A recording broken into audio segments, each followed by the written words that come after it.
السلام علیکم سامعین، حاضر خدمت ہے آب حیات کی اگلی قسط۔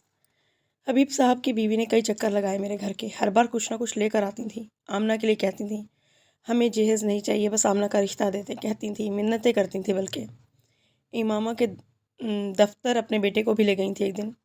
بیٹا خود بھی آیا تھا اماں کے ساتھ ہمارے گھر، بچپن سے پلا بڑھا میری نظروں کے سامنے سے۔ وہ صحن میں چرپائی پر بیٹھا، سر جھکائے، سرخ اینٹوں کے فرش پر نظریں جمائے سیدہ اماں کی گفتگو کو پچھلے آدھے گھنٹے سے خاموشی کے ساتھ سن رہا تھا۔ اس کی خاموشی سیدہ اماں کو بری طرح تپا رہی تھی۔ کم بخت، نہ ہوں نہ ہاں، کچھ بولتا ہی نہیں ہے۔ مجال ہے ایک بار ہی کہہ دے کہ آپ نے اپنی بچی کی شادی میرے ساتھ کر کے میری بڑی عزت افزائی کی ہے، یا یہی کہہ دے کہ بہت گنوں والی آپ کی بچی۔ وہ باتوں کے دوران مسلسل کھول رہی تھی۔ اتوار کا دن تھا۔ وہ امامہ کے ساتھ صبح باقی کا سامان ٹھکانے لگانے آیا تھا۔ وہ الیکٹرانکس اور دوسرے سامان کو کچھ چیریٹی اداروں میں بھجوانے کا انتظام کر کے آیا تھا۔ امامہ نے اس بار اعتراض نہیں کیا تھا، بلکہ سیدہ اماں کو ان دونوں نے یہی بتایا تھا کہ وہ سامان ان کے گھر نہیں بلکہ کہیں اور بھجوایا جا رہا ہے۔ سپیر ہو رہی تھی۔ وہ ان تمام کاموں سے فارغ ہو کر وہیں دھوپ میں صحن میں بچھی ایک چرپائی پر بیٹھ گیا۔ امامہ اندر کچن میں افطاری اور کھانے کی تیاری کر رہی تھی۔ انہیں آج افطاری وہیں کرنی تھی۔ دوپہر کی وجہ سے سالار نے اپنا سویٹر اٹھا کے اتار کر چرپائی کے کونے پر رکھ دیا تھا۔ جینس کی جیب میں رکھا ایک رومال اس کے چہرے پر آئی۔ اس نے ہلکی سی نمی کو پوچھا۔ یہ امامہ کے رشتے کی چوتھی داستان تھی جو وہ سن رہا تھا۔ بیسن کو برتن میں گھولتے امامہ نے صحن میں کھلنے والی کھڑکی سے سالار کو دیکھا۔ اسے اس پر ترس آیا۔ وہ کچن میں سیدہ اماں کی ساری گفتگو کو سن سکتی تھی۔ وہ گفتگو کسی حد تک قابل اعتراض ہو رہی تھی، اس کا اندازہ کر رہی تھی وہ۔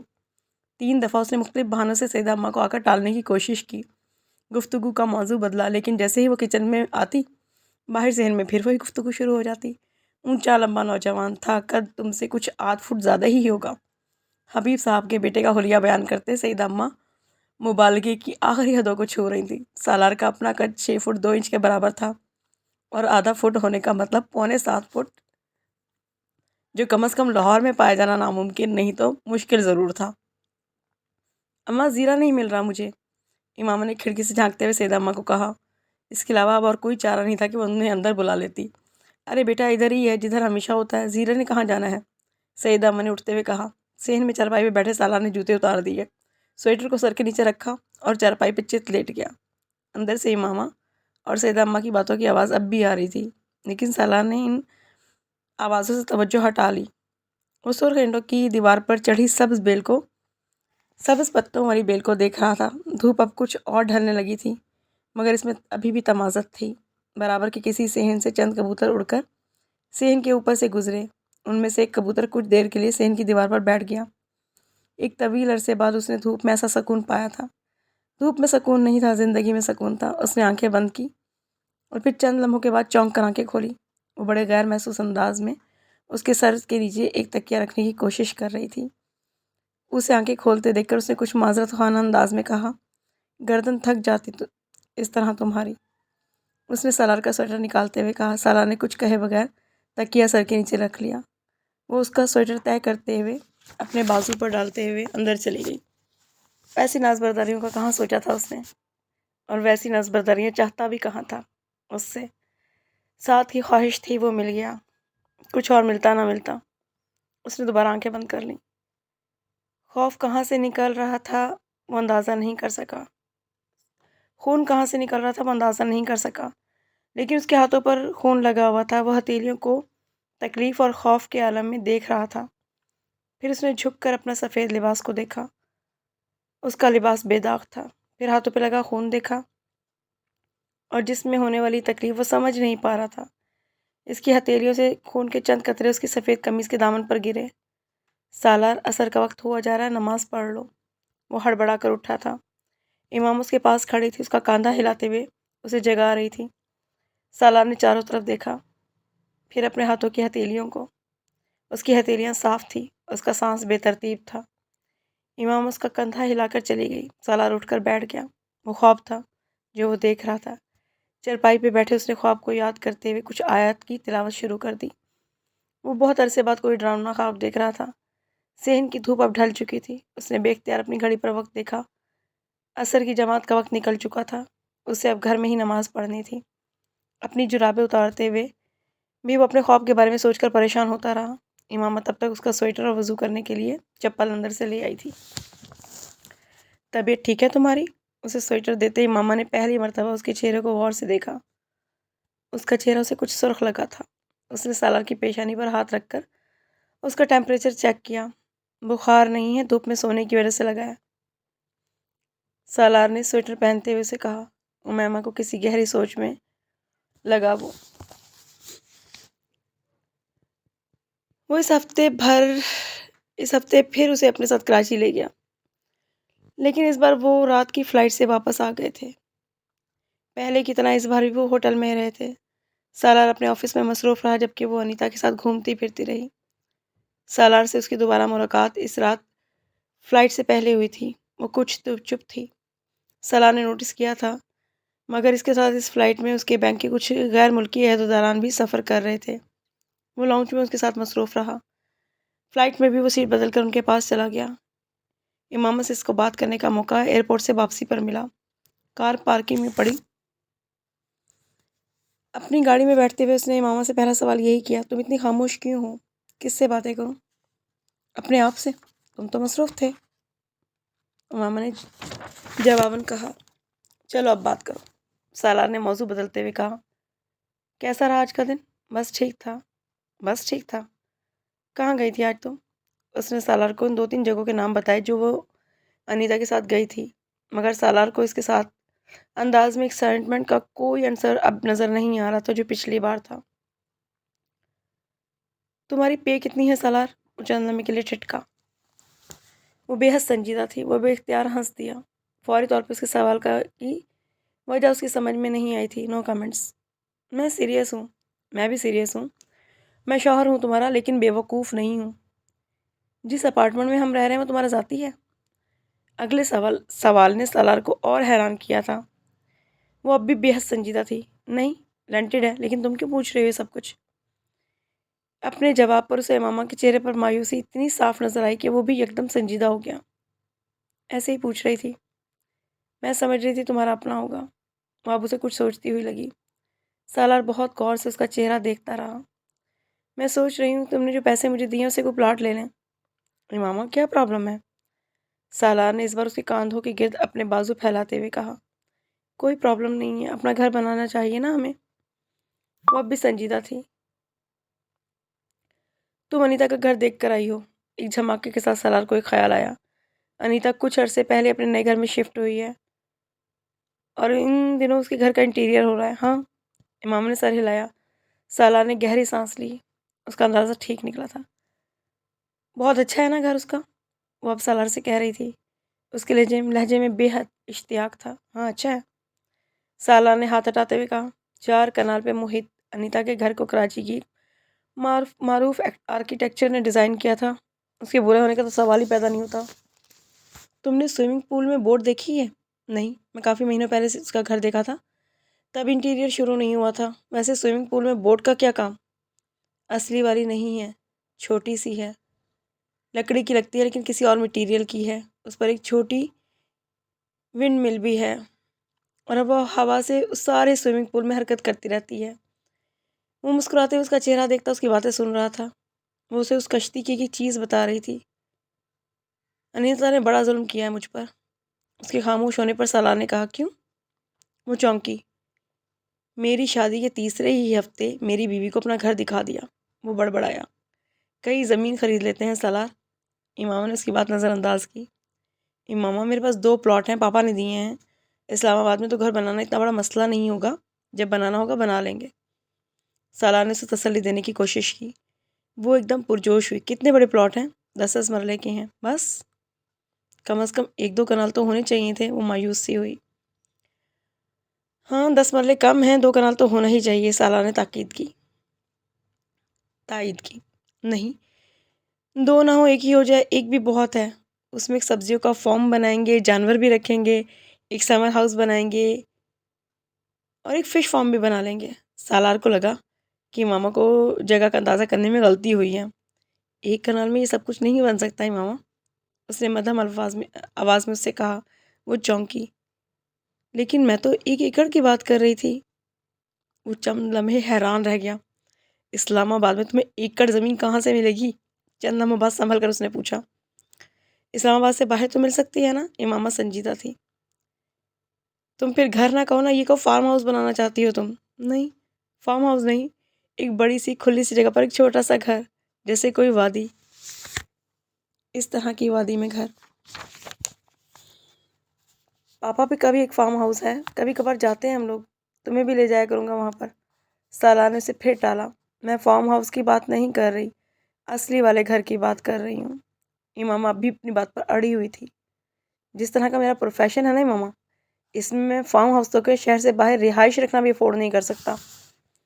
کم از کم جب تک میں کام کر رہا ہوں تب تک مجھے بڑے شہروں میں رہنا ہے، اور بڑے شہروں میں اب بہت مشکل سے ایکڑ کی تو شہر کے اندر شکل بھی نہیں دکھتی، کہ تمہارا ان رومانٹک ناولز میں ہو سکتا ہے لیکن ریئل لائف میں نہیں ہے۔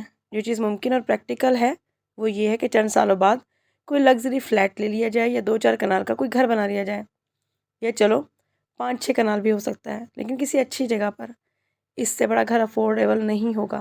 ہاں، یہ ضرور کر سکتا ہوں کہ 5-10 سال بعد لاہور یا اسلام آباد سے باہر کہیں ایک فارم ہاؤس بنا لیا جائے، لیکن میں جانتا ہوں 20 یا 30 سال میں ہم 10 یا 20 بار سے ذرا وہاں نہیں جا پائیں گے، وہ بھی چند دنوں کے لیے، لیکن وہ ایک سفید ہاتھی ثابت ہوگا ہمارے لیے، جس پر ہر ماہ ہمارے اخراجات ہوں گے۔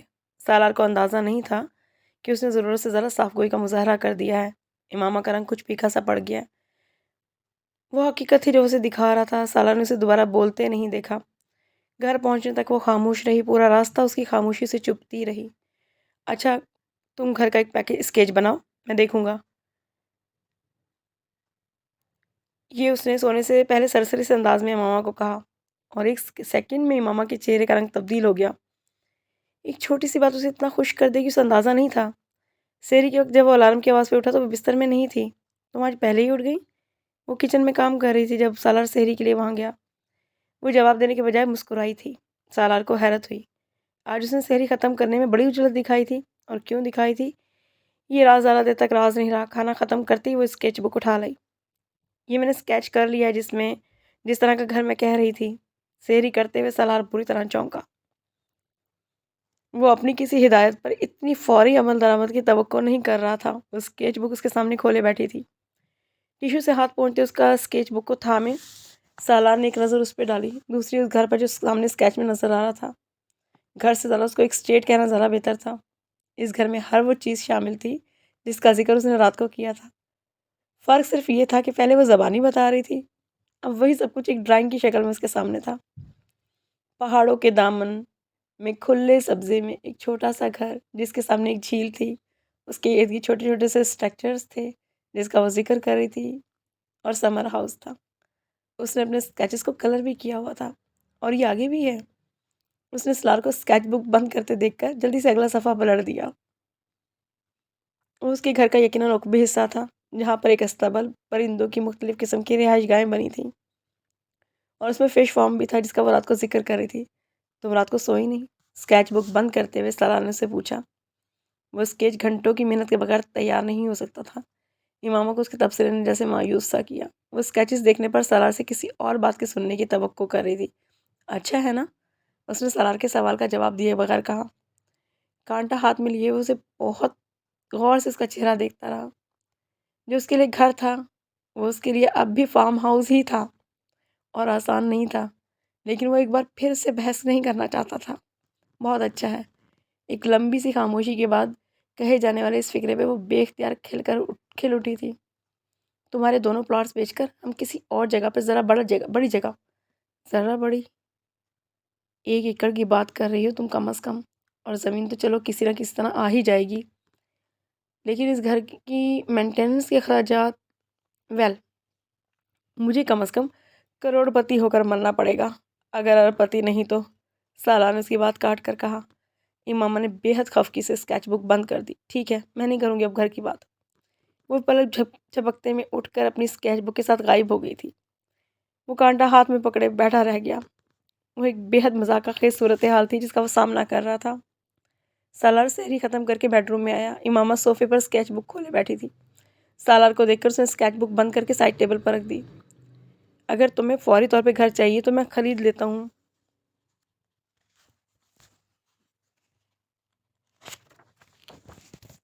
اس نے بے حد سنجیدگی سے اس کے پاس صوفے پر بیٹھتے ہوئے کہا، مجھے اس طرح کا گھر چاہیے۔ اس نے پھر اسکیچ بک اٹھا لی۔ 1 ایکڑ ہو یا نہ ہو، لیکن ایسا ایک بنا دوں گا میں تمہیں، وعدہ۔ لیکن اب یہ بند کر دو۔ وہ امامہ کا کاندھا تھپکتے ہوئے اٹھ گیا۔ وہ بے اختیار مطمئن ہو گئی۔ وعدے کا لفظ کافی تھا فی الحال اس کے لیے۔ وعدے کو گھر بنانا زیادہ مشکل نہیں ہوتا اس کے لیے۔ ماہ رمضان کے باقی دن بھی اسی طرح گزر گئے۔ عید کے فوراً بعد سالار کا بینک کوئی نیا انویسٹمنٹ پلان لانچ کرنے والا تھا۔ وہ ان دنوں اسی سلسلے میں بے حد مصروف رہا تھا۔ امامہ کے لیے مصروفیت کا دائرہ گھر سے شروع ہو کر گھر پر ہی ختم ہو جاتا تھا۔ اسے دن میں 2-3 بار بینک سے چند منٹ کے لیے کال کر کے حال احوال پوچھتا اور فون رکھ دیتا۔ وہ اس سے 2 دن پہلے اسلام آباد گئے تھے۔ کامران اور معز اپنی فیملیز کے ساتھ عید کے لیے پاکستان آئے ہوئے تھے۔ عمار اور اس کی فیملی بھی واپس آ چکی تھی۔ وہ سکندر عثمان کے وسیع اور عریض سٹنگ ایریا میں بیٹھی تھی۔ وہاں موجود تمام لوگوں کی گپ شپ سن رہی تھی، ادھر ادھر بھاگتے دوڑتے بچوں کو دیکھ رہی تھی۔ سالار تینوں بھائیوں کے سسرال اسلام آباد میں ہی تھی، اور اس وقت موضوع گفتگو تینوں بھائیوں کے سسرال کی طرف سے آنے والے قیمتی سسرالی تحائف تھے جو عید پر ان کے لیے بھیجے گئے تھے۔ وہاں بیٹھے ان باتوں کو سنتے ہوئے امامہ کو شدید احساس کمتری کا احساس ہوا۔ اس کے اور سالار کے پاس وہاں کسی دوسرے سے کسی تحفے کی تفصیلات شیئر کرنے کے لیے کچھ بھی نہیں تھا۔ کچھ چیزوں کی کمی اس کی زندگی میں ہمیشہ رہنی تھی، اور یہ انہی میں سے ایک چیز تھی، معمولی تھی، ایک بھول جانے والی چیز۔ وہ زندگی میں پہلی بار اس کے ساتھ شدید احساس کمتری کا شکار ہو رہی تھی، اور اس احساس کو یہ خیال اور بھی بڑھا رہا تھا کہ سالار بھی اسی طرح کی باتیں سوچ رہا ہوگا۔ صبح تم چل رہی ہو میرے ساتھ؟ سالار نائٹ ڈریس میں ملبوس چند لمحے پہلے واش روم سے باہر نکلا تھا۔ پہلے کی طرح اس بار بھی وہ اسی کھڑکی کے آگے کھڑی تھی۔ ہاں، اس نے سالار کو دیکھے بغیر کہا۔ طبیعت ٹھیک ہے تمہاری؟ اپنے بیڈ پہ بیٹھتے ہوئے اس نے امامہ کو غور سے دیکھا۔ اسے اس کا لہجہ بے حد بجھاوا لگا تھا۔ ہاں، اسی انداز میں جواب دیا۔ سالار کمر کھینچتے ہوئے بیڈ پر لیٹ گیا۔ امامہ نے پلٹ کر اسے دیکھا۔ وہ اپنے سیل پر الارم سیٹ کر رہا تھا، اس کی طرف متوجہ نہیں تھا۔ وہ سوچے سمجھے بغیر اس کی طرف آ گئی۔ بیڈ کے قریب آنے پر الارم سیٹ کرتے ہوئے سالار نے چونک کر اسے دیکھا۔ وہ کچھ کہے بغیر اس کے قریب بیٹھ گئی۔ سیل فون سائڈ ٹیبل پر رکھتے ہوئے وہ حیران سا ہوا۔ وہ پریشان تھی یہ پوچھنے کے لیے کہ اب اسے اس سے تصدیق کی ضرورت نہیں ہے، بلکہ اس کا چہرہ سب کچھ بتا رہا ہے۔ وہ پہلے کی طرح اب بھی اس کی اداسی کو اسلام آباد آنے کا نتیجہ سمجھ رہا تھا۔ لیٹے لیٹے سالار نے اس کا ہاتھ اپنے ہاتھ میں لیا۔ اس کے ہاتھ کی گرفت میں اپنے ہاتھ کو دیکھتے رہی۔ اس نے نظریں اٹھا کر سالار کو دیکھا۔ تمہیں مجھ سے شادی نہیں کرنی چاہیے تھی۔ وہ چند لمحوں کے لیے حیران سا رہ گیا۔ پھر کس سے شادی کرنی چاہیے تھی؟ وہ حیران ہوا۔ کسی سے بھی، میرے علاوہ کسی سے بھی۔ اچھا مشورہ ہے، لیکن دیر سے ملا ہے۔ اس نے بات کو مذاق میں اڑانے کی کوشش کی۔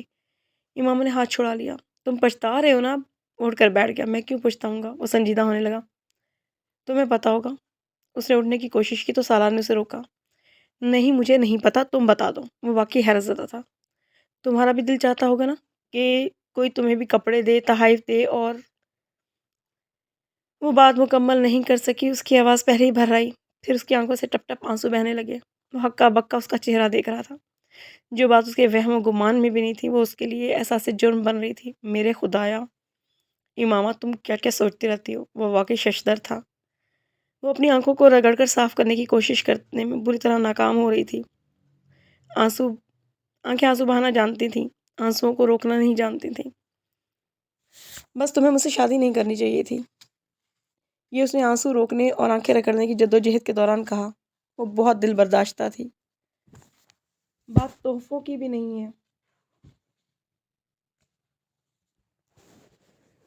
صبح کے اس احساس کی ہے جو لاؤنج میں سب کے درمیان بیٹھے اس نے ان چند گھنٹوں میں محسوس کیا تھا۔ سالار نے جواب میں کچھ کہنے کے بجائے اسے گلے لگا کر تسلی دینے والے انداز میں تھپ تھپایا۔ اسے تسلی نہیں ہوئی۔ اس کا ہاتھ ہٹاتے وہ اٹھ کر چلی گئی۔ امامہ بی بی، آپ اتنی عقل مند نہیں ہیں جتنا میں آپ کو سمجھتا تھا۔ وہ بہت ساری چیزیں جن میں آپ خاصی حماقت کا مظاہرہ کرتی ہیں۔ اگلی صبح گاؤں جاتے ہوئے ڈرائیونگ کے دوران وہ بے حد سنجیدگی سے اس سے کہہ رہا تھا۔ وہ سامنے سڑک کو دیکھتی رہی۔ اسے فی الحال خود کو عقل مند ثابت کرنے میں کوئی دلچسپی نہیں تھی۔ کیا ہو جاتا ہے تمہیں بیٹھے بٹھائے؟ کیوں اس طرح کی الٹی سیدھی باتیں سوچتی رہتی ہو؟ تم یہ سب کچھ نہیں سمجھ سکتے، امامہ نے اسی انداز میں کہا۔ ہاں، ہو سکتا ہے، لیکن تم بھی یہ بات سمجھ لو کہ کچھ چیزیں تم نہیں بدل سکتی۔ تمہیں انہیں قبول کرنا ہوگا۔ کیا تو ہے، تو پھر اتنا رونا کیوں؟ سب نے محسوس کیا ہوگا کہ میری فیملی نے اسے رنجیدہ ہوتے ہوئے اس بات کو ادھوری چھوڑ دیا۔ تم سے کسی نے کچھ کہا؟ نہیں۔ تو پھر؟ کہا نہیں۔ پھر بھی دل میں تو انہوں نے سوچا ہوگا نا۔ تم ان کے دلوں تک نہ جاؤ، جو بات میں کہہ رہا ہوں صرف وہ سنو۔ سالہ نے اس کی بات کو کاٹ کر کہا، یہ بے معنی چیزیں ہیں۔ ایک نارمل ارینج میرج ہوئی ہوتی تو میں بھی سسرال سے کوئی تحائف لینا پسند تب بھی نہ کرتا۔ میں جن کسٹمز کو پسند نہیں کرتا اس کی وجہ سے کوئی حسرت اور پچھتاوا بھی نہیں ہے مجھے۔ تم سے زیادہ قیمتی کوئی گفٹ ہو سکتا ہے میرے لیے؟ وہ اسے اب بڑی رسانی سے سمجھانے کی کوشش کر رہا تھا۔ اسے یقین تھا کہ وہ اس کی باتوں سے متاثر نہیں ہو رہی۔ وہ یہ بھی جانتا تھا کہ اس کے لیے کوئی بات تحفے تحائف کی بھی نہیں ہے۔ اس احساس سے محرومی کی ہے جو اسے ہو رہا ہے، جس کے لیے فی الحال وہ کچھ بھی نہیں کر سکتا۔ اس نے امامہ سے مزید کچھ نہیں کہا۔ اس وسیع اور عریض کمپاؤنڈ اور اس کے اندر موجود چھوٹی بڑی عمارتوں نے چند لمحوں کے لیے امامہ کو حیران کر دیا۔ اس نے سالار سے اس اسکول اور دوسرے پروجیکٹس کے بارے میں سرسری سا تذکرہ سنا تھا، لیکن اسے یہ اندازہ نہیں تھا کہ یہ کام اتنا منظم اور اس سطح پر ہو رہا ہے۔ کمپاؤنڈ میں آج صرف ڈسپنسری کھلی تھی اور اس وقت بھی وہاں پہ مریضوں کی ایک خاصی تعداد موجود تھی۔ باہر عمارتوں میں لوگ نظر آ رہے تھے۔ یہ عید کی تعطیلات تھیں۔ سالار کی گاڑی کو کمپاؤنڈ میں داخل ہوتے دیکھ کر کچھ دیر کے لیے کمپاؤنڈ میں ہلچل سی مچی تھی۔ کیئر ٹیکر اسٹاف یکدم الرٹ ہو گیا تھا۔ وہاں کام کرنے والے افراد کی اکثریت آج چھٹی پر تھی، اور جو وہاں موجود تھے انہوں نے کمپاؤنڈ کے آخری کونے میں انیکسی کے سامنے گاڑی رکنے کے بعد سالار کے ساتھ گاڑی سے نکلنے والی چادر میں ملبوس اس لڑکی کو بڑی دلچسپی سے دیکھا تھا۔ انیکسی کا چوکیدار وہ پہلا آدمی تھا جسے سالار نے اپنی بیوی سے متعارف کراتے ہوئے اپنی شادی کے بارے میں مطلع کیا تھا، اور ایسا کرتے ہوئے سالار جانتا تھا کہ جب تک وہ عمارت کے دوسرے حصے کی طرف جائیں گے تب تک اس کی شادی کی خبر ہر طرف پھیل چکی ہوگی۔ انیکسی کے سامنے موجود لان سے گزرتے امامہ نے بڑی دلچسپی سے اپنے قریب و جوار میں نظر دوڑائی۔ وہ انیکسی مرکزی عمارت سے بہت فاصلے پر تھی، اور وہاں بیٹھے بھی شاید عام دنوں میں بھی دوسری عمارتوں کے شور سے بچا جا سکتا تھا۔ ایک چھوٹی سی باڑ کے ساتھ لان اور انیکسی کی حد بندی کی گئی تھی۔ لان کا ایک حصہ سبزیوں کی کاشت کے لیے استعمال ہو رہا تھا۔ دھوپ پوری طرح نہیں پھیلی تھی، اور خنکی کا احساس بے حد شدید ہونے کے باوجود امامہ کا دل کچھ دیر کے لیے کھلتی ہوئی دھوپ میں اس لان میں بڑی کرسیوں پہ بیٹھنے کا چاہ رہا تھا، جو رات کی اوس سے بھیگی ہوئی تھی۔ بہت عرصے کے بعد وہ ایسی کھلی فضا میں سانس لے رہی تھی۔ کچھ دیر کے لیے اداسی کی ہر کیفیت کو اس نے غائب ہوتے محسوس کیا تھا۔ ہم یہاں بیٹھ جائیں؟ انیکسی کے برآمدے پہ پہنچتے ہی اس نے سالار سے کہا، جو چوکیدار سے دروازہ کھلا رہا تھا۔